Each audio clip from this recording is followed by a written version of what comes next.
7분의 공동대표 선생님들로 구성되어 있습니다. 오늘 그중에 강을 주교님, 그 다음에 김중배 선생님하고 홍수환 선생님은 일정상 참가를 못하셨고요.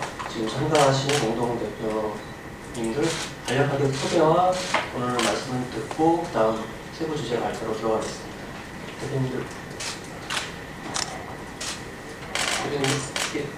예. 편하신 대로 한번 오늘 소개를 주시면서 간단하게 오늘 유준영 기념기자회견과 관련돼서 좀 얘기를 해주시면 좋을 것 같습니다.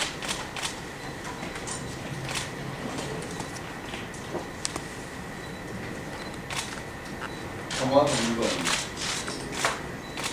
대표를 맡고 평화박물관이 앉아서 얘기할게요. 지금 방송법 행위자 열전 작업을 평화박물관 주관해서 일을 지금 추진하고 있습니다. 이 일을 할 수 있게 된 거 저는 참 기쁘게 생각합니다. 우리 역사가 참으로 엉망진창이라고 생각을 하는데 그 엉망진창인 역사를 어떻게든지 가닥을 잡아서 우리 민족사에 바른 줄기를 세워가는 일, 그 일을 위해서 이 일은 가장 핵심적인 일이 아닐까 이런 생각을 하게 됩니다. 이 일을 위해서 여기 함께 계시는 모든 공동대표님들과 이 일을 실제로 주관해서 하는 한홍구 교수를 비롯한 여러 연구자들, 실무자들 정말 감사합니다. 이 일은 결코 누워서 떡 먹는 그렇게 쉬운 일이 아닙니다. 아마 어떤 면에서는 가장 어려운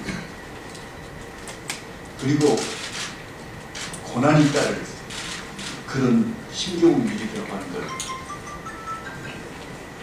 여러분께서 기억해 주시고 여러분이 이 일을 많이 마음으로 몸으로 또 여러 가지 여러분이 할 수 있는 후원을 아끼지 말아 주셨으면 고맙겠습니다. 감사합니다.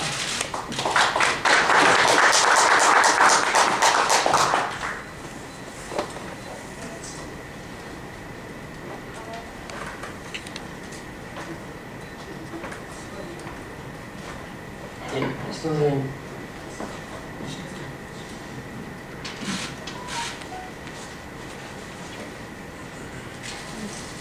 저는 이화여대 명예교수로 있는 신인영이라고 합니다. 새삼스럽게 민주주의 사수 투쟁을 지금 본격적으로 다시 전개하는 일환이라고 생각합니다. 그 일에 저도 작은 힘을 보태려고 여기 참여하고 있습니다. 감사합니다.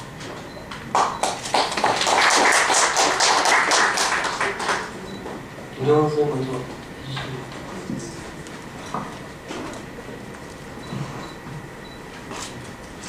저는 화가 올시다. 화가 이런 자리에 어떻게 앉아야 됩니까? 이것이 처음 발의됐을 때 이건 상당히 내 운명하고 관련이 있구나 하는 생각을 했습니다. 제 이름이 발을정자에다 법원자입니다. 헌법을 바르게 잡는데 이름이 그렇게 되어 있습니다. 이 반헌법은 그동안에 우리 역사를 망쳐온 아주 법으로 얘기하자면 패륜적인 그런 인륜을 어긴 그런 상당히 우리 역사에서 바로잡아야 될 그런 사람들을 뭔가 상당히 오랜 시간이 지났음에도 우리가 그 일을 맡아서 해야 된다. 거기에 반응법, 행위자, 열전, 거기에 제가 같이 참여를 하고 올바른 일을 위해서 조금이라도 헌신하자는 취지로 여기까지 오게 됐습니다. 그동안에 수고하신 아마 상당히 많은 분량의 일들을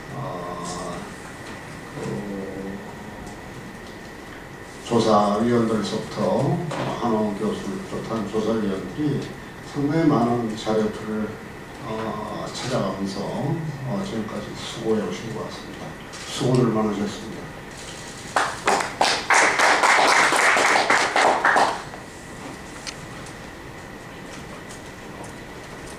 역사를 공부하고 있는 이만열입니다. 헌법 결정 이것을 만든다고 할 적에 많은 공감을 가졌습니다. 왜 그러냐 하면 많은 사람들이 당대에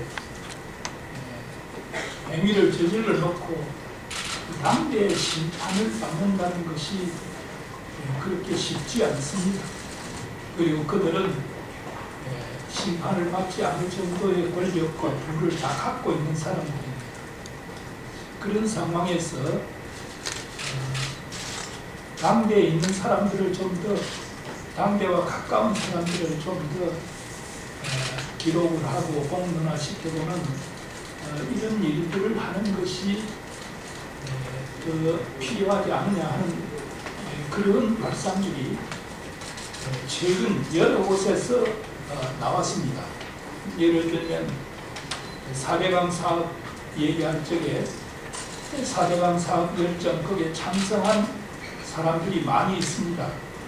그 열전 좀 만들어보자 라든지 그 다음 여러 사건들에 관해서 관련된 사람들을 좀 책임있게 조사해보고 그 다음에 그들의 행적을 빠르게 남기는 것이 필요하지 않느냐 하는 논의들이 많이 있었습니다.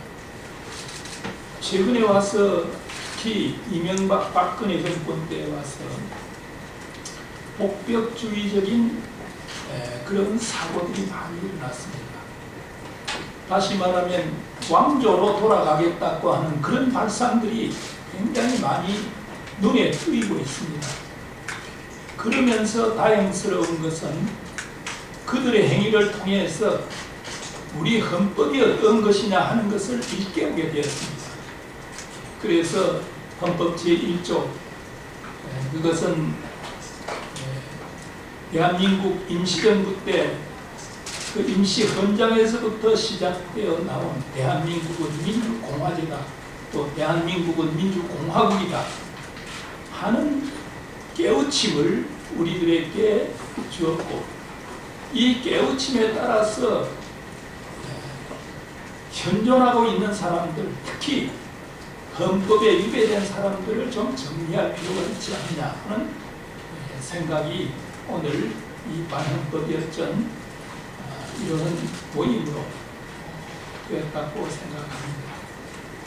사람들은 당대에 어떤 가치관을 가졌든 행동합니다.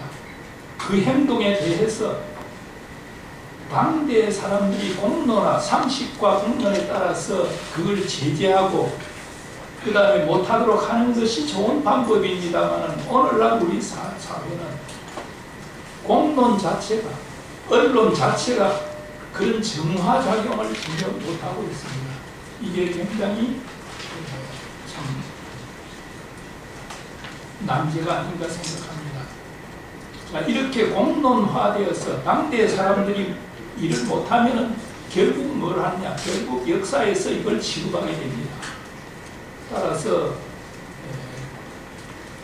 최근에 나온 것으로서 친일 인명사전 같은 게 나왔습니다만은 친일 인명사전이 나오니까 사람들이 두려워하기는 하는데 당자들은 다 죽어버렸습니다. 사실 그런 인명사전에 자기 이름이 있다는 걸 알고 죽었다면 조금 더 후회할 수도 있었는데 사람들이 다 죽고 난 뒤에 그걸 정리를 했습니다. 때문에 반헌법일전은 가능하면 그 사람들이 돌아가셨더라도 좀 가까운 시기에 얘기를 해보자 하는 뜻에서 발의를 했습니다. 이게 이루어진다면 좀 더 두려워하는 사람들이 나오지 않겠나 하는 생각을 합니다. 작년 이 자리에서 저는 맹자의 이런 말을 제가 인용하면서 말을 맺었습니다. 맹자에 보면은 공자가 춘추를 지읍니다. 춘추는 역사책입니다. 춘추를 지음이 난신적자들이 떨었다 하는 얘기가 있습니다.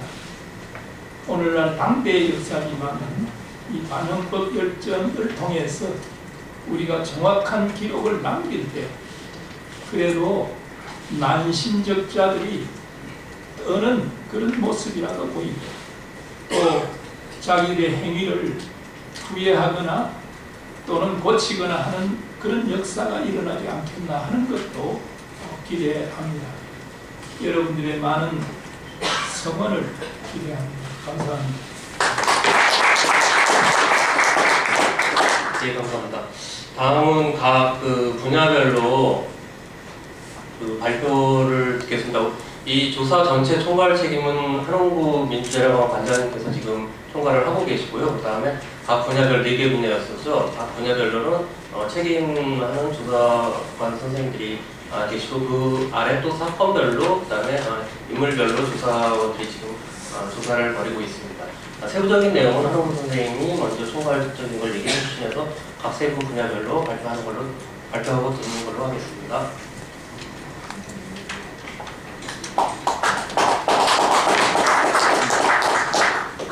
조사 책임을 맡고 있는 성공회대 민주재래관장 한홍구입니다. 오늘 1차 집중검토 대상자 명단을 발표하면서 드린 말씀, 자료에 있는 것이 좀 길기 때문에 요약해가면서 말씀드리도록 하겠습니다. 대한민국의 헌법을 지켜지지 않아 왔습니다. 우리 불행한 정사인데요. 이 헌법을 어긴 사람들이 오히려 덕치를 들먹이는 그런 현실이 지속되어 왔습니다. 그것을 바로잡기 위해서 반헌법 피의자 열정 편찬위원회, 지금 여태까지 대한민국의 헌법을 누가 어기고 파괴하고 짓밟아왔는가를 명백히 해야만 앞으로 헌법 질서가 잘 지켜질 수 있을 것이라는 생각에서 작년 이 자리에서 저희가 편찬 계획을 발표드렸습니다. 오늘 1년이 지난 지금 반헌법 피의자 열정편에 수록될 가능성이 큰 인물로 집중적으로 검토해야 할 대상자 99명의 명단을 발표합니다. 오늘 집중 검토 대상자라고 하는 것은 아직 수록이 확정된 것은 아닙니다.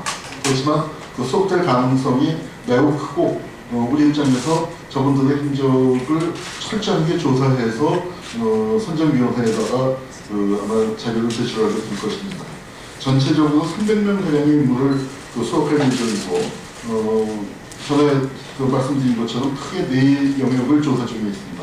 내란, 인간의 학살, 부정선거, 고문조작 사건 등입니다. 아직 각 분야별로 선정 기준을 확정하지는 못했습니다. 지금 작성 중에 있습니다만 대략 작년에 발표한 작년에 큰 틀은 발표했습니다만 각 세부적으로 그리고 사건별로 선정 이유를 상세하게 작성을 해야 한다고 생각을 합니다. 그 작업은 현재 병행 중인데 그것이 다 끝난 다음에 명단을 발표하게 되면은 좀 시간적으로 너무 늦지 않을까 하는 생각이 들어서 한편으로 선정 기준을 확립해 나가는 작업과 이 집중적으로 이제 수록해야 할 그 사람들의 구체적인 행적을 조사하는 작업을 병행하기로 하였습니다. 그리고 또 하나 저희가 먼저 이 집중 수록 대상자 명단을 발표하는 그 중요한 이유 중에 하나는 상당히 많은 분들이 이의 신청을 할 수 있다고 생각을 합니다. 당신들의 그 행동은 반헌법 행위가 아니었다, 그런 생각을 갖는 당사자가 있을 수 있고, 그리고 또 당사자가 세상을 떠났을 경우에는 고인의 유가족들 중에서 이의 신청을 할 수 있을 거라고 생각합니다. 그래서 그 이의 신청의 기회를 충분히 드리기 위해서 저희가 이 명단을 좀 앞서서 발표하는 것입니다. 자세한 이의 신청 절차는 자료집에标記되어 있습니다. 저희가 일단 내란 민간인 학살 부정선고 고문조작 사건 등 4 분야를 선정했습니다만, 헌법이 우리 국민 생활의 모든 부분을 포괄하고 있고, 또 왜 이런 분야가 빠지느냐 하는 얘기를 많이 듣게 되었습니다. 특히 언론 문화 분야하고 노동 분야에서 반헌법 행위자들을 꼭 기록해야 한다 하는 얘기들이 있어서 그 부분을 저희가 고민 중에 있습니다. 그리고 오늘 발표드리는 명단은 확정된 것은 아닙니다. 개별 사건의 경우에 조사에 따라서 두세 몇 명이 더 추가될 수도 있고, 또 여기서 빠질 수도 있음을 말씀드립니다. 3페이지에 보시면은 반헌법 행위자를 이렇게 규정을 했습니다. 대한민국의 공직자라는 부분을 전제로 하고서 아래 4가지 항목을 적어놨습니다. 그리고 반헌법 행위자 열전 이 작업을 했더니 왜 오늘날의 작가로 과거의 흔적을 평가하느냐, 논란의 여지가 많은 부분입니다만, 일단 저희가 그 말을 받아들여서 과거의 반헌법 행위가 일어날 당시에 헌법이나 법률체계에 의해서 명백한 범죄 행위를 구성하는 경우만을 조사 대상으로 삼았음을 밝혀드립니다. 오늘 1차 명단이기 때문에 저희도 상당히 조심스럽습니다. 그래서 이 작업을 선정하면서 무수히 많은 반헌법 행위가 있었습니다만, 특별히 아래 같은 분야를 더 중점적으로 고민을 했습니다.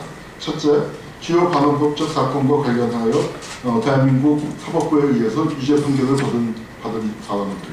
그다음에 2번째, 고문조작 등 사건에서 중요한 역할을 수행해야 하는데 해당 사건이 재심에서 무죄 판결을 받은 경우입니다.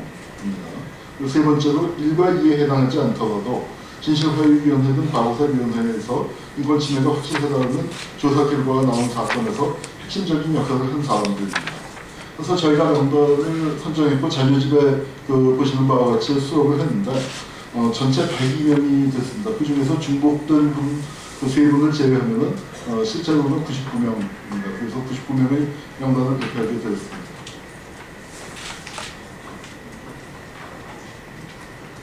네. 그러면 제가 일단 마이크를 잡았기 때문에 인간인 학살 영역을 먼저 말씀드리도록 하겠습니다. 인간인 학살 영역은 전문가들의 여러 차례 간담회를 거치면서 이 명단 선정에 들어가고 있는데요. 보도연맹 학살이라든가 재소자 학살, 부역자 처벌 같은 경우는 사안이 좀 복잡합니다. 그리고 자료도 많고, 그래서 저희가 조사를 1차에 포함시키기에는 좀 충분하지 않았기 때문에 1차에서는 제주 4.3 사건, 그리고 보도연맹 학살의 한 부분인 경산 코발트 광산 사건, 그 다음에 11사단의 후방지역에서의 학살, 그리고 국내 방문 사건, 1차 4건을 선정을 했습니다. 제주 4.3 사건은 잘 아시기 때문에 이것도 시간이 없어서 사건 자체에 대한 설명은 그냥 하도록 하겠습니다. 주로 제주 4.3 사건 진상조사 보고서가 상세하게 나와 있기 때문에 저 보고서와 그동안 제주 4.3 연구소에서 등 민간 쪽에서 열심히 조사한 성과들을 반영하여 선정했습니다. 일단 저렇게 전부 8명을 뽑았습니다. 우선 조병옥 위군정 경무부장은 초기 강경 진압을 주도했고, 홍순봉 제주경찰서장은 역시 초기 강경 진압을 주도하면서 서북청년단을 대거 동원했습니다. 동혁찬 부연대장은 군에서 토벌작전에서 많은 학살과 잔혹행위가 있었고, 흥병선 이연대장도 마찬가지입니다. 최석영 서청대대장은 군 있으면서 서부 청년단으로 편성된 특별 대대의 대대장이었습니다. 그 다음에 서부 청년단에서 그 중앙교육위원장이었던 문봉재와 서부 청년단의 제주 지부장이었던 김재현이 선정이 됐고, 제주 비상경비사령부 직속 특별수사대장이었던 대표적인 친일경찰 최난수 역시 상당히 잔혹한 행위들을 것으로 기록에 나와 있기 때문에 저희가 저 사람들의 행적을 집중적으로 수집할 것입니다. 아마 그 사람들의 몇 명은 지금 보시는 바와 같습니다. 김재동과 최승균의 경우에는 사진을 저희가 유사하지 못해서 관련 자료로 대신했습니다. 그 다음에 경산 코발트 방사는 대구 옆에 경산, 거기에 지금 아직도 한 3,500여 명의 유해가 매장되어 있는 대한민국의 대표적인 학살지입니다. 아마 여러분들 죽는다는 것을 볼로 간다, 그렇게 표현을 많이 하는데, 그런 말이 나오게 된 것도 바로 경산 코발트 방사이나 아니면은 또 대전 300골 학살 사건 같은 데서 골짜기로 끌려간 사람들이 돌아오지 못했기 때문입니다. 저기 유해 발굴된 게 극히 일부입니다. 한 500구 정도밖에는 발굴이 안 돼 있고요. 이 사진에서 보면은 이 굴 속인데도 거기서 싹이 나고 있습니다. 저 싹이야말로 한국 민주주의의 이 상징이 아닌가, 그런 생각을 해보았습니다.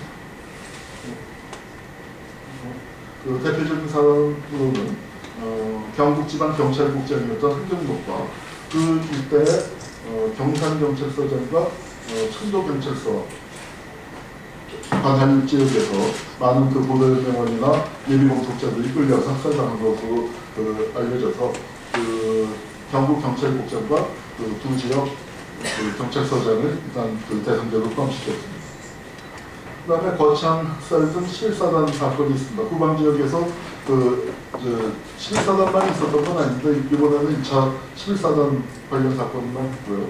가장 유명한 사건이 여러분들 잘 아시는 거창 학살이라고 할 수 있습니다. 이 거창 학살에서는 사단장 최덕신, 그 다음에 실제 중대장으로서 학살을 집행했던 권준호, 그 다음에 대대장이었던 한동석, 연대장이었던 오익경, 그 다음에 기업 인사부장으로서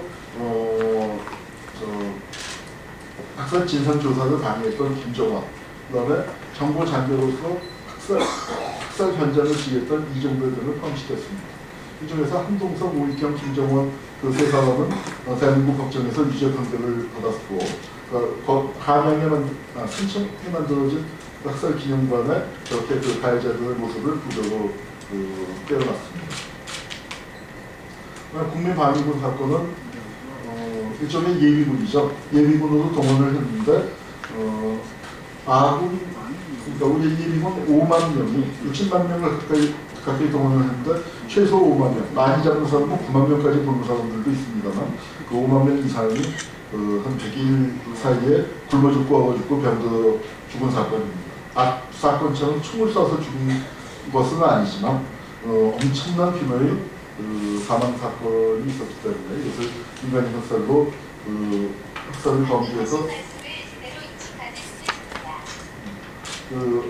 잡았습니다. 그래서 여기에서는 이제 총사령관 김웅준, 국방장관 신성모가 있는데 신성모는 백범 김구 선장 암살 사건으로 이름이 나서 중국으로 처리했고요.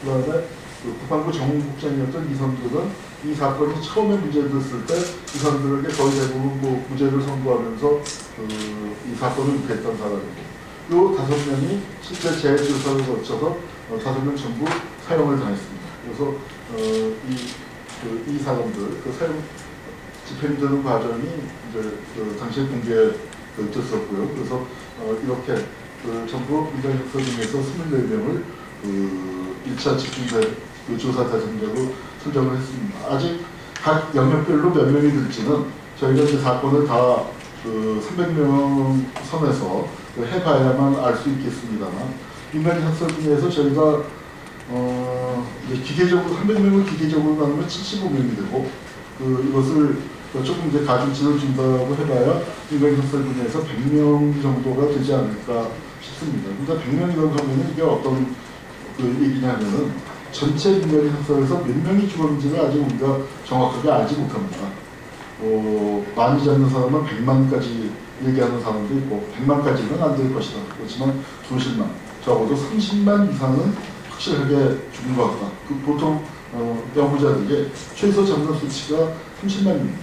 30만에서 100명이라면 1000명당 3000명당 1명씩 들어가는 셈입니다. 그러니까 아주 정말 참담하고 흥망할 뿐입니다. 인간의 학살과 관련된 분야는 진실화해위원회에서 165건, 저희가 사례로서 범국위원회에서 조사한 답변은 전부 669건이었는데 그 중에서 범국위원회에서 165건만 조사를 했습니다. 그 조사에 보면은 이름이 가해자의 이름이 밝혀져 있는 경우들도 없지 않아 있습니다.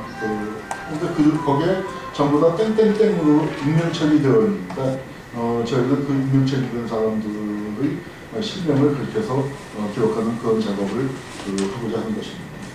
네, 이상 인간 학살 분야 발표를 마치겠습니다. 다음은 내란문제 교수께서 발표를 해주시겠습니다.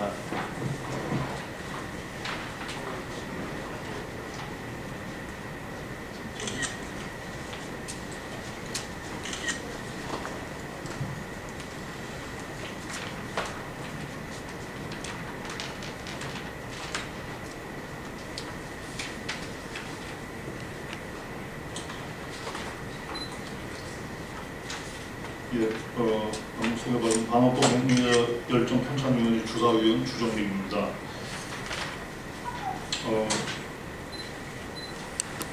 내란 분야 집중 검토 대상자 명단을 발표하겠습니다. 내란 분야는 다른 어떤 분야보다 논란의 여지가 없을 거로 생각합니다. 왜냐하면 제가 지금 발표할 명단은 대한민국 법원에서 공인된 그런 반헌법 행위자들이기 때문에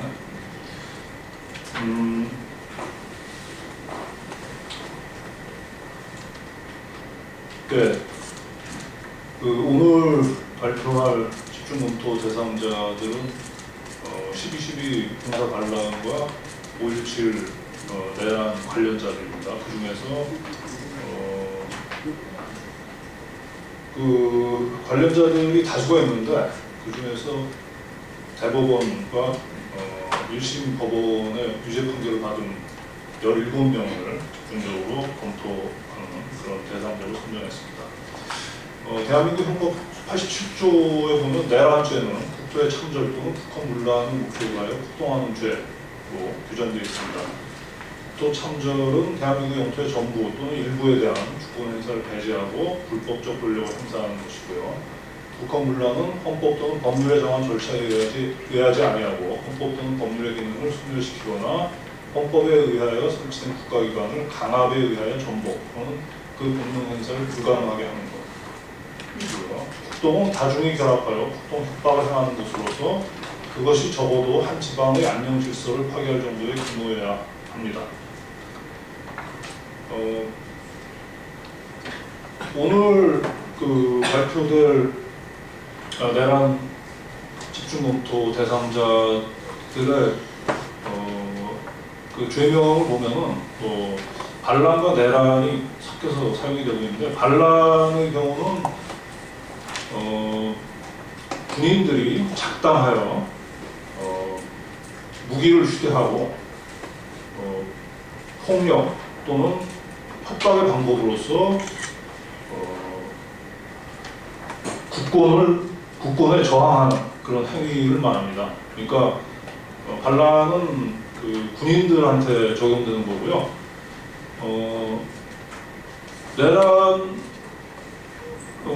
내란자하고 수행하는 역할은 거의 대동소이합니다. 근데 군인의 신분이기 때문에 국가의 질서를 누구보다 지켜야지 되는 그런, 수호해야지 되는 그런 군인의 신분이기 때문에 형량은 조금 더 무겁습니다.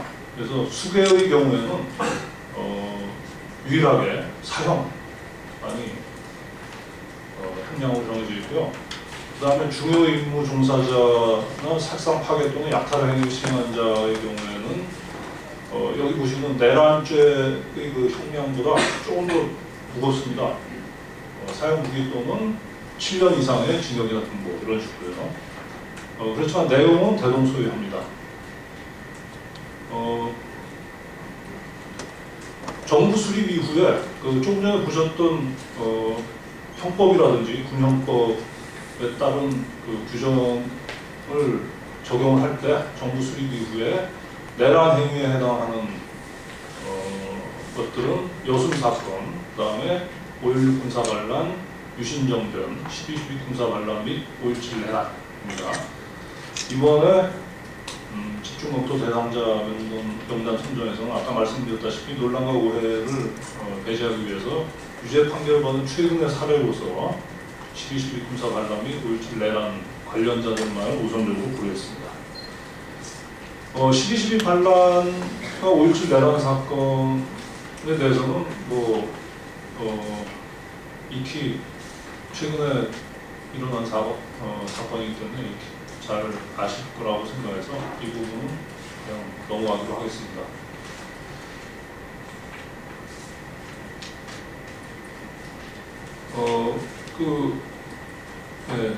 선정된 인물들을 보면 전두환은 수괴에 해당하기 때문에 1심에서 사형을 선고받았다가 대법원에서 무기징역으로 형이 확정됐죠. 그 다음에 노태우, 정호영, 이희성, 주영복, 차규헌, 유학성, 황영시, 최세창, 장세동, 허학형, 허삼수, 이학봉, 신윤희, 박종규, 박희도, 장기호 이분들이 집중검토 대상자로 1차로 선정이 됐습니다. 이분들의 대다수는 육사 내의 사조직인 하나의 출신들이고요. 다는 아닙니다. 대다수고요.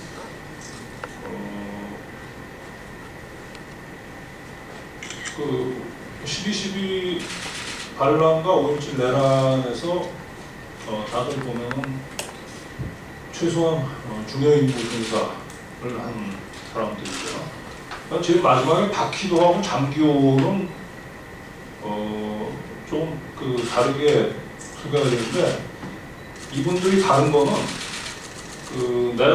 반란과 내란 과정에서 수행한 역할은 대동소이한데 95년도에 본격적으로 12.12와 5.17 관련자들이 수사를 받기 시작할 때 도발을 쳤습니다. 해외로 도주를 해서 98년도에 귀국을 합니다. 98년 9월과 10월에 귀국한 걸로 기억을 하고 있는데 그때는 이미 나머지 분들이 형을 살고 있다가 김영삼 대통령이 대통령직을 물러나기 직전에 시행한 사면을 통해서 전부 석방되고 사면된 그런 상태였습니다. 그래서 자기 동료들이 다 사면된 거를 확인을 한 다음에 귀국을 해서 재판을 받았습니다. 불구속 기소가 됐고 이분들이 1심에서 징역 5년과 6년을 받았는데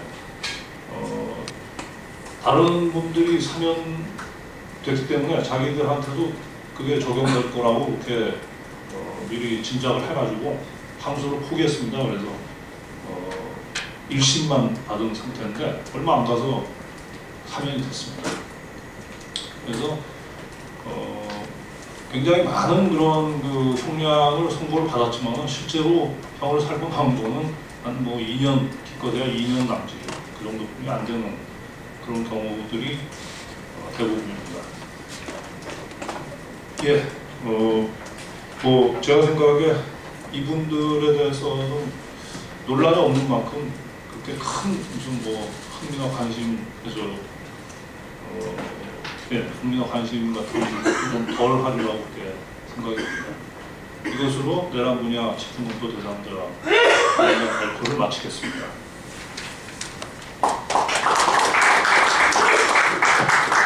예, 다음으로 고문 간첩 조작 분야의 서재열 선생님께서 발표를 해주시겠습니다.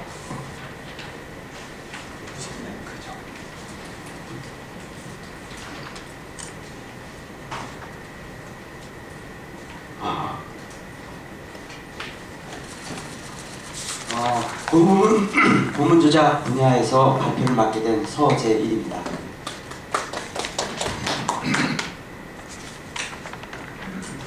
일단 그 고문 조작 사건 관련 분야는 사건이 너무 많습니다. 그리고 이번에도 이제 9건 사건에 대해서 반환법 행위 집중 검토 대상자를 이렇게 제시를 하는데요. 시간 관계상 빨리빨리 진행하겠습니다.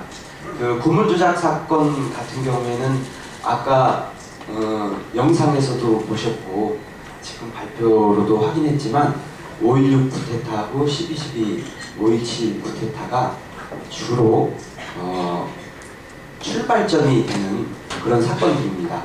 그 이전에도 물론 국회 불합치 사건이라든지 오늘 발표되는 김구 암살 사건이라든지 하여튼 50년대부터 하여튼 수많은 사건들이 있었습니다. 일단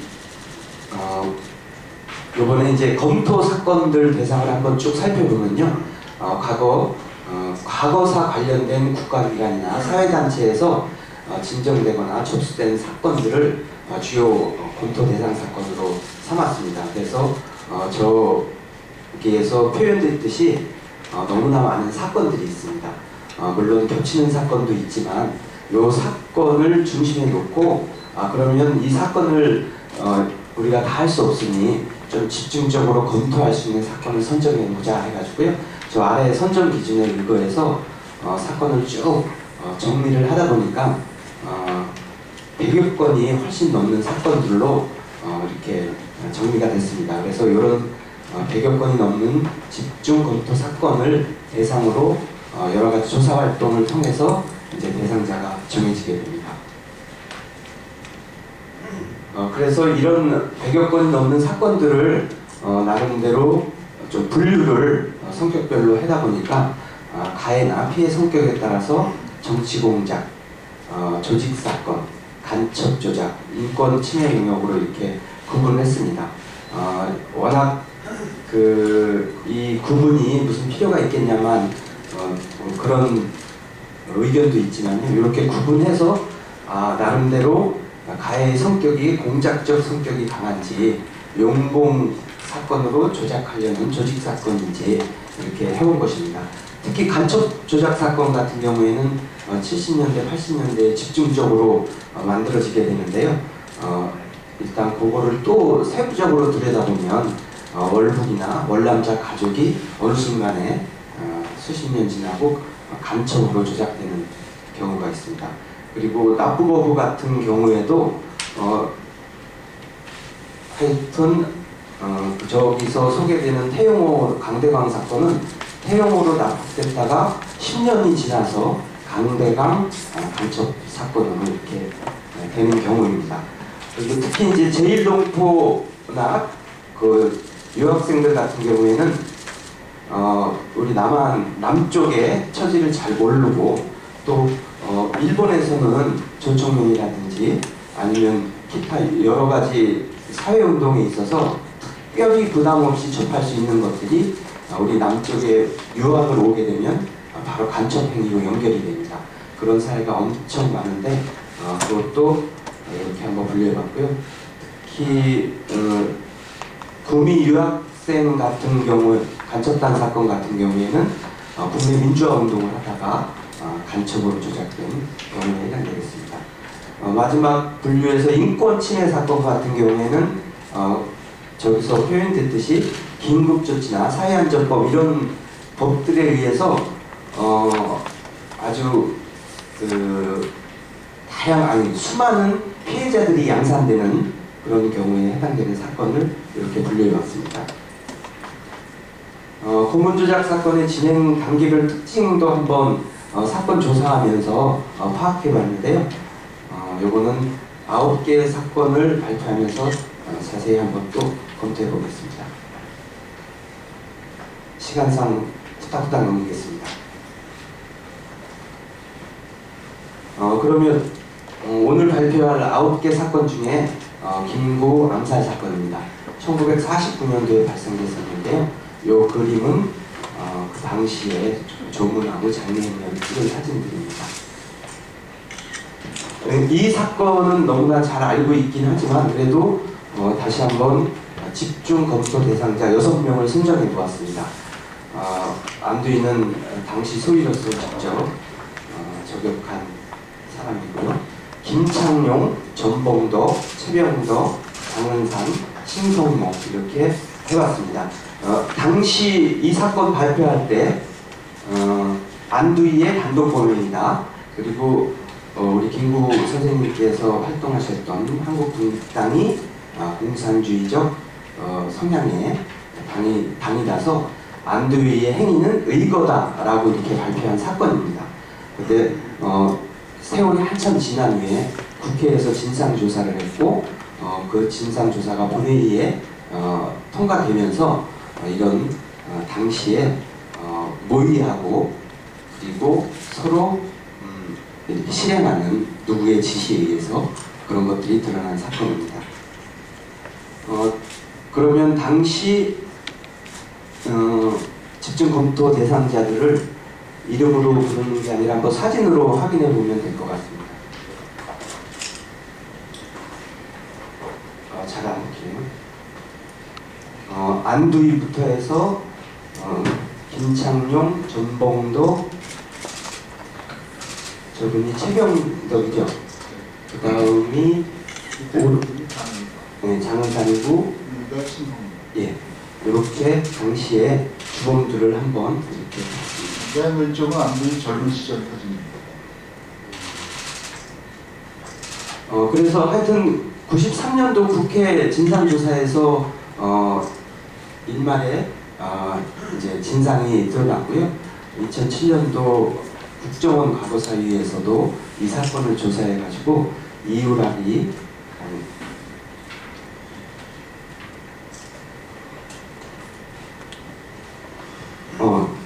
한번 진상이 다시 한번 밝혀졌습니다.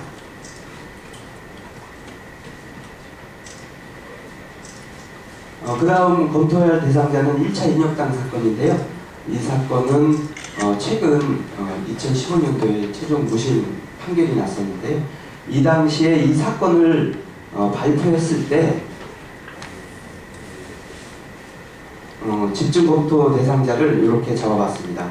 김용욱은 당시 중앙정보부장으로서 이 사건이 북계의 지령에 의해서 6.3 학생 대우를 배후 조정했다는 취지로 발표를 해서 당시 54명이 1차 구속됐었는데 대부분 다 석방됐고 1심에서 2명만 방공복으로 기소돼서 유죄를 받았고 나머지는 다 석방된 사건입니다.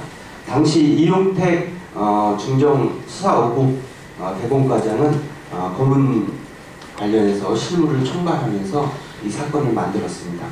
이분 같은 경우에는 10년 후에 인혁당 재건위에서 중정 육국장으로서 또 이 사건 인혁당 재건이나 인천공영 사건을 조작하는데 또 총체적인 역할을 했습니다. 당시 검찰총장 신직수인데요.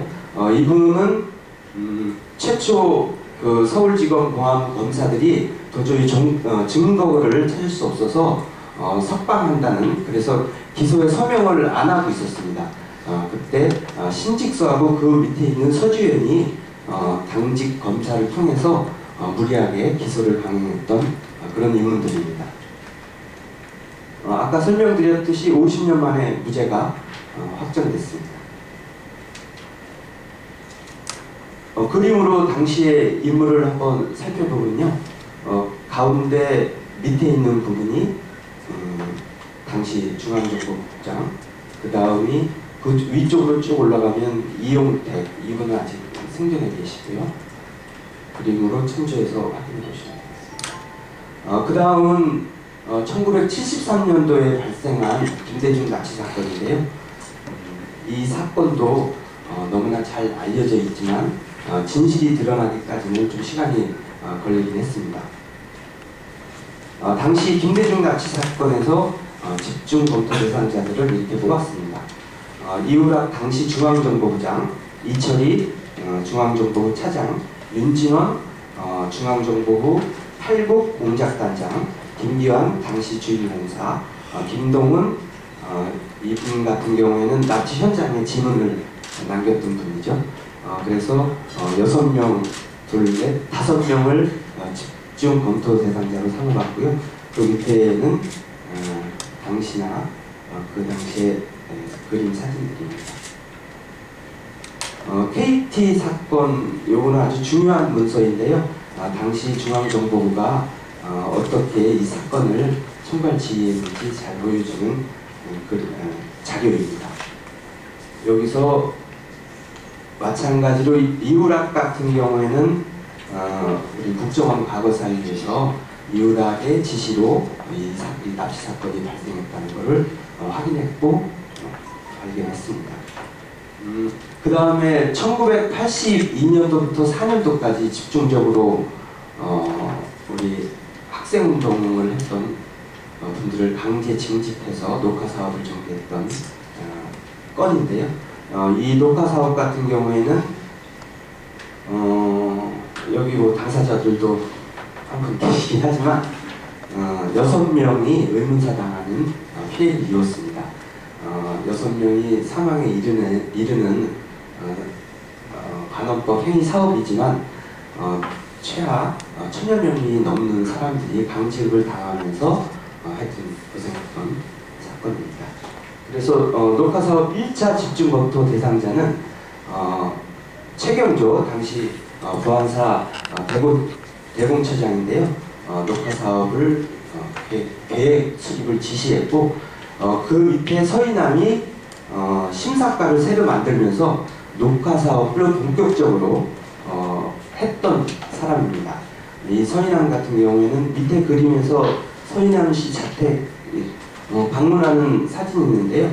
의문사 진상규명위원회 활동에서 일지를 갖고 있었는데 거기에는 녹화사업 관련된 세부적인 내용들이 증거들이 다 있었는데 그것을 인멸하는 그런 행위도 했던 자입니다. 그리고 그 밑에 조창현, 고용준, 김희기 이런 분들이 녹화사업 실무 과정에서 하여튼 불법 부금이라든지 가혹행위라든지 여러 가지 공작 관련된 활동을 했던 사람들입니다. 그리고 이 사건도 최근에 이제 재심 결정이 났었거든요. 송 씨가 간첩 사건입니다. 82년도에 이 사건 같은 경우에는 약 70일에서 110일이 넘는 불법 구금 상태에서 사건이 만들어진 사건이고요. 특이하게 이 사건 같은 경우에는 7번의 재판 과정을 거쳐서 유죄 확정이 됐고요. 그래서 그 당시에 7번의 재판 과정에서 악인들을 조금 뽑아봤습니다. 그래서 1차 집중 검토 대상자 6명으로 선정했고요. 이미용 같은 경우에는 1차 1심, 그 다음에 1차, 2차 파기환송심 검사를 했고 심지어 피해자를 구타하기까지 했습니다. 그 밑에 김경환 같은 경우에도 피의자들을 주로 수사를 했는데 당시에 불법 구금이나 고문 사실을 피의자들이 검사 조사 과정에서 분명히 밝혔는데도 대부분 다 무시하고 그렇게 했던 검사입니다. 그리고 오병선 1차 파기 환송심 고범판사는 이렇게 해서 대법원에 갔는데 대법원에서 고문하고 불법 구금 때문에 이 사건은 제가 성립 안 된다 해서 무죄 판결로 파기를 했습니다. 근데 그 파기 환송심에서 다시 불법 구금과 고문 이런 거하고 검찰에서의 자백은 인과관계가 없다 하면서 다시 유죄 판결을 했고요. 그래서 대법원에 다시 올라갔는데 또 무죄 취지의 파기환송을 했습니다. 그러니까 두 번째 김석수 판사 같은 경우에는 그 환송심에서 다시 한번 똑같은 논리를 적용해서 검찰에서의 자백 내용과 불법 부분과 고문은 인과관계 없다 하면서 다시 한번 유죄 판결을 했습니다. 최종적으로 김용기 당시 대법원 판사가 제재 상고심에서 유죄 판결을 확정하게 됩니다. 그리고 맨 밑에 가재환 같은 경우에는 대법원장 비서실장을 하고 있었는데요. 요 송치가 간첩 사건을 총체적으로 배후에서 조정했던 안기부가 유죄 판결을 내려야 된다는 확고한 의지에 따라서 그 조정 역할을 대법원에서 했던 사람입니다. 그래서 안기부 조정을 받아서 아니면 협의를 해서 판결의 영향력을 행사했습니다. 당시 주역에 했던 검사, 판사들입니다. 이 사건은 김금태 고문 사건인데요. 1985년도에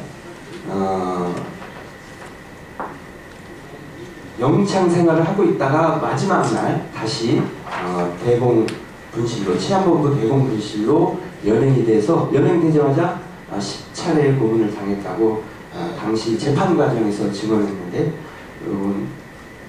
이 사건 같은 경우에는 마찬가지로 사법 처리된 사람들이 조금 있습니다. 완벽하진 않지만 그래도 직접 가해자들은 이렇게 사법 처리가 됐습니다. 이근한 같은 경우에는 전기 고문 기술자라고 널리 알려져 있고요. 윤재호 대공수사 1과장, 김수연, 백남은 직접 고문을 실행한 자들, 그 다음에 서성 부장판사 같은 경우에는 하여튼 여기에도 안기부가 깊숙이 개입되어 있습니다. 유죄 판결을 최종적으로 내렸고요. 그리고 당시 대공수사단장을 맡고 있었던 박초원 같은 경우에는 남영동 대공분실에서 대공 관련된 여러 가지 사건 조작에 총책을 맡고 있었습니다. 당시 안기부 대공수사부 수사 2단장을 맡고 있던 정영근 씨가 요 사건과 관련된 은폐 또는 조작에 안기부 책임자로서 중요한 역할을 했습니다. 당시 집중검토 대상자들의 사진 자료인데요. 이근한 씨 같은 경우에는 하여튼 고문활동은 애국이었다라는 이런 기사도 있습니다. 그 다음에 1986년도 부청서 선고문 사건인데요. 이 사건 같은 경우에서 면밀히 검토해 봐야 될 게 여기 가운데에 부천 선고문 사건 지침이라는 내용이 있습니다. 이 내용이 언론 보도 지침인데요. 언론 관련돼서 아주 중요한 자료 같습니다. 그래서 당시 안기부가 어떻게 언론 대책을 지시했는지를 잘 드러내는 거고요. 여기에 보면 아주 구체적으로 사회면에서 취급할 것, 그 다음에 성 관련해서 성추행이라고 쓰지 말고 모욕이라고 쓸 것, 그 다음에 그 당시에 문제 제기했던 NCC나 여성단체들의 성명서 같은 경우에는 절대 보도하지 말 것, 이런 아주 구체적으로 언론 지침을 하달했는데, 이 지침에 따라서 당시 주요 일간지들은 너무 충실히 이런 보도를 했습니다. 그런 사건이고요. 관련해가지고 4명의 집중검토 대상자를 선정해봤습니다. 문기동은 직접 실행자고요. 서동건은 당시 검찰총장인데 그 밑에 장세동 안기부장과 관계기관 대책회의를 해서 이 사건을 어떻게 은폐 축소할지 협의를 했습니다. 그래서 당시 서동건 검찰총장은 검찰이 사실은 이 사건의 진상을 알고 있었지만 안기부 주도의 관계기관 대책회의에서 조정한 대로, 회의한 대로 그 사건을 축소 은폐 지시했습니다. 장세동은 설명드린 바 같고요. 이철한 부장판사 같은 경우에는 부천 선고문 사건의 재정 신청을 누가 봐도 인정할 수 있었을 텐데 그 판결을 기각해가지고 이렇게 올렸습니다. 당시 4명 서동건, 장세동, 이철환, 문기동 그림 사진입니다. 이게 이제 요 9건 중에 마지막인데요. 박종철 고문 치사 및 은폐 사건인데 이 사건도 애초 발표하면 우리가 너무나 잘 알고 있듯이 물 먹다가 책상을 탁 치며 가고 죽었다고 쇼크살을 당했다고 했던 사건인데요. 이거는 지나는 과정을 거쳐서 3차에 걸쳐서 사건 관련 반호법 행위자들이 구속된 사례입니다. 그래서 맨 처음에 등장하는 게 박정원 치안본부 대공수사단장이고요. 당시 치안감이었습니다. 이분은 47년도에 순경으로 입문해서 치안감까지 오른 대공수사에 있어서는 그쪽에서 아주 유명한 사람입니다. 그 다음에 당시 치안본부장 같은 경우에는 3차에서 1988년도에 허위 감정서를 작성해달라고 당시 황적준 부검이에게 부탁을 해서 그 일기 황적준 부검이가 일기를 공개함으로 인해서 맨 마지막에 은폐 지시로 직권남용과 직무유기로 형을 받게 됩니다. 그리고 이해고 안기부 1차장은 당시 관계기관 대책회의를 통해서 해당 기관들에게 은폐나 여러 가지 조사를 하게 됩니다. 그리고 유정방 대공수사 2단 5과장 같은 경우 박원택, 조항혁, 강진규 4명은 다 은폐 지시와 교사, 직접 실행 이런 식으로 형을 받았습니다. 당시 그림 자료 보면 되겠습니다. 오른쪽 위쪽에 차 안에서 몰래 드러나지 않게 탈출하려고 하는 사진이 있는 거고요. 그 밑에 게 뒷모습 찍은 사진이고 밑에 자료들이 관계자들을 그린 사진입니다. 요 표만 보면 박종철 고문치사 사건 관련해서는 당시 가해자들이 어떻게 지휘 라인을 형성했는지 잘 알 수 있고요. 이 표에 드러나지 않는 안기부 관계기관 주도했던 여러 인물들도 계속 검토를 좀 해야 될 것 같습니다. 이상 9개 고문 조작 사건 분야의 집중 검토 대상자 발표를 마치겠습니다. 그럼 마지막으로 부정선거 분야의 오이소 선생님 발표를 하겠습니다.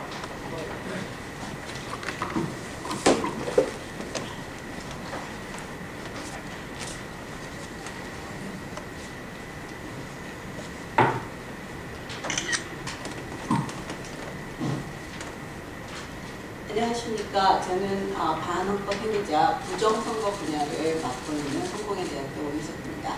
지금부터 부정선거와 관련된 반헌법 행위에 대해서 말씀드리도록 하겠습니다.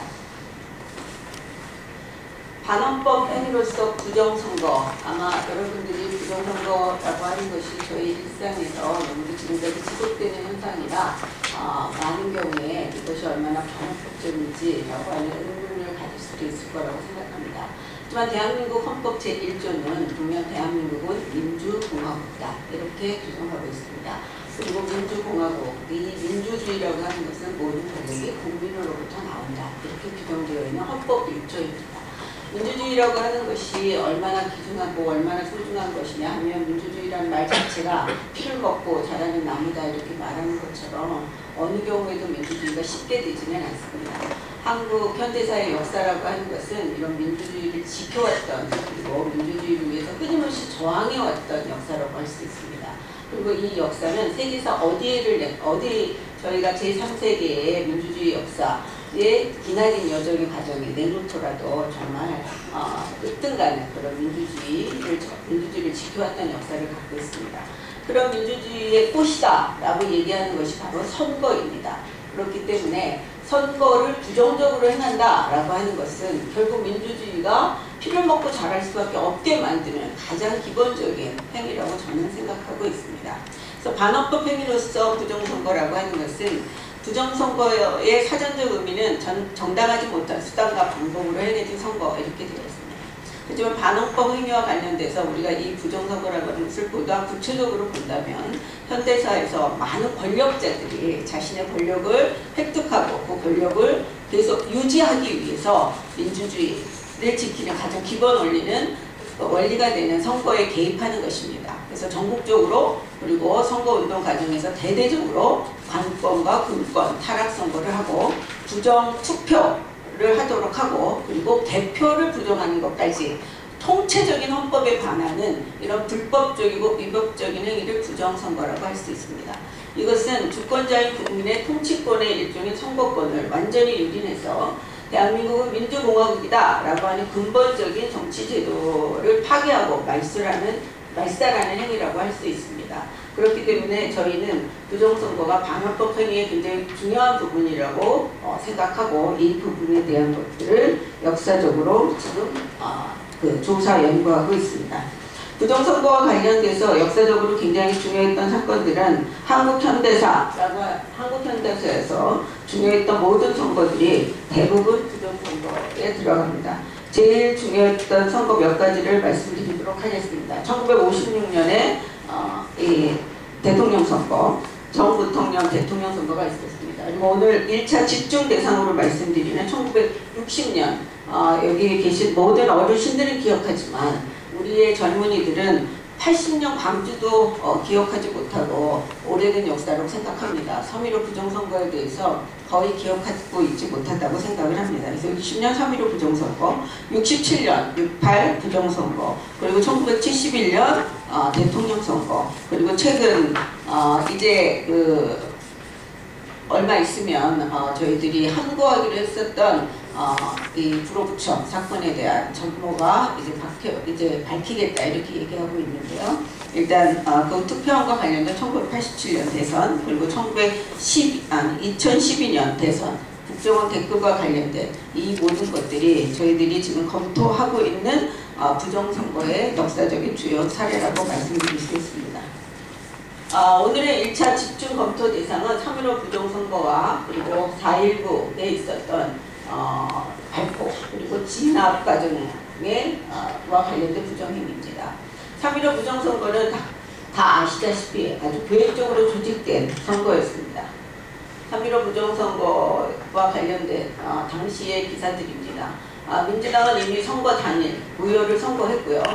이게 무효 선거다라고 하는 것을 선고했고 이런 부정선거를 규탄하기 위한 전국적인 학생 데모들이 확대되기 시작을 했습니다.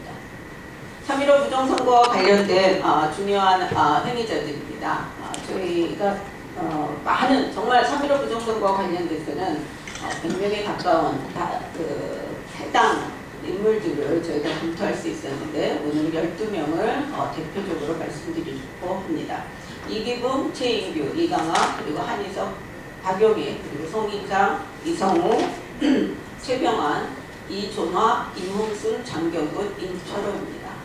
여러분들은 여기서 그분들의 사진을 확인할 수 있습니다. 3.15 부정선거와 관련돼서 처벌 여부를 보시면 굉장히 역사라고 하는 것이 얼마나 쉽게 바뀔 수 있는지 그리고 우리 역사가 친일의 역사뿐이 아니라 반헌법의 역사라고 하는 것이 얼마나 역사 속에서 한 번도 청산되지 못했는가라고 하는 것을 여실히 확인할 수가 있습니다. 여기 3.15 부정선거와 관련된 인물들은 이만년 선생님이 말씀해 주신 것처럼 친일 인명사전에 대부분 올라있는 분들입니다.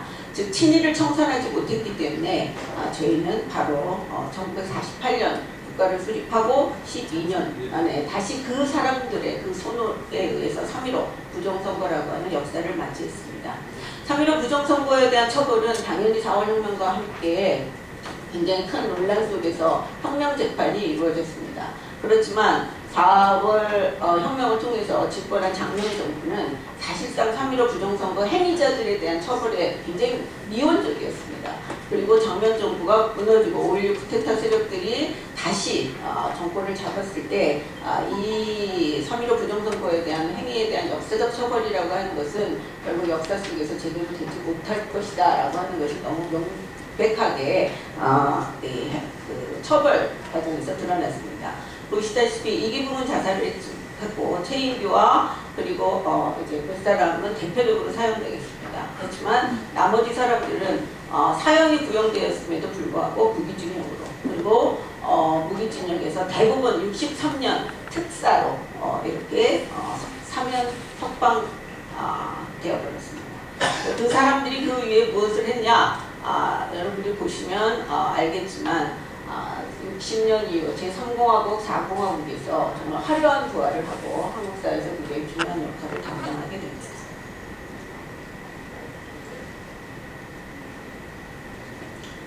그 다음에 3.15 부정선거에 이은 전국적인 3.15 부정선거에 대한 이제 규탄 과정에서 발생한 일어난 저희들이 쟁취한 4.15혁명. 그렇지만 4.15혁명이 되기 이전에 이미 마산과 그리고 서울 4.19에서 경찰에 의한 국민을 향한 발포가 있었습니다. 여러분들 보시겠지만 이런 발포 과정에서 4.19와 관련된 186명의 희생자와 그리고 우리에게 정말 4.19로 가도록 기폭제 역할을 했던 김주엽 군의 시신이 저희 모든 사람들이 4.19라고 하는 그런 과정 속에서 역사에 대한 다시 그 역사 청산의 기회를 부여를 저희가 받았습니다. 그러면 4.19 발포자들과 관련돼서 저희들은 5명을 지금 일차로 선정을 했습니다. 홍진기, 박병주, 유춘열, 백명규, 박종표 이렇게 선정되었습니다. 지금 박종표 김주열 군의 죽음과 가장 관련이 있는 사람인데 일제 헌병 친일자였습니다. 반민특위에 체포됐지만 무죄로 방면됐습니다. 그리고 이 마산에서 김주열 군의 죽음 그리고 시신을 위한 그런 당사자가 됐습니다. 이분에 대한 행적이 사망과 관련된 부분들이 확인되지 않습니다. 혹시라도 이분을 알고 계시는 분들은 저희에게 연락해 주시면 정말 감사드리겠습니다. 백남규, 당시 서울시경 경비과정으로 경부대학 발포와 직접적인 관계가 있는 분인데 이분에 대한 행적도 저희가 찾기가 지금 저는 찾기가 어려웠습니다. 알려주시기 바랍니다. 홍진기, 곽영주, 유춘열입니다. 곽영주 대표적으로 사용을 해왔고 유춘열은 사용해서 간법에서 지금은 소위 그 교육자 학원을 설립해서 그 활동을 하다가 이제 사망을 했습니다. 그리고 홍진기 다 아시겠지만 삼성에 관련된 굉장히 중요한 역할을 사면 이후에 했고 그리고 지금 중앙일보의 사장을 역임했고 그리고 지금까지도 굉장히 중요한 역할을 한국의 고위 이 재벌가에서 이 가족들의 모습을 저희들이 확인할 수 있습니다. 3.15 4.19 발포와 관련된 사진입니다. 당시 재판을 받고 있었던 모습인데 맨 앞이 홍진기의 모습입니다. 저희들이 3.15와 4.19 발표와 관련돼서는 이 전국적으로 4.19가 서울에서만이 아니라 전국적으로 일어난 행위이기 때문에 전국에 걸쳐서 많은 경찰과 관련된 발포 명령과 관련된 부분들을 지금 집중 조사하고 있습니다. 자, 이것으로 부정선거와 관련된 관할법 행위자 발표를 마치도록 하겠습니다. 감사합니다.